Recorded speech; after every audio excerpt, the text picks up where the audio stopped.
C'est le dernier tabou sur la guerre d'Algérie dont personne ne veut parler tellement le traumatisme est énorme, les camps de regroupement. En 1956, la guerre d'Algérie fait rage et la France va prendre une décision tragique et terrifiante. Il faut vider tous les villages d'Algérie de leurs habitants.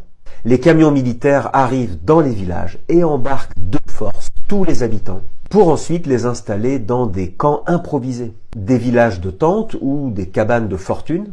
Les villages vidés de leurs habitants sont alors détruits pour ne laisser aucun refuge aux combattants du FLN. C'est un déplacement forcé et massif de population, on peut appeler ça de la déportation.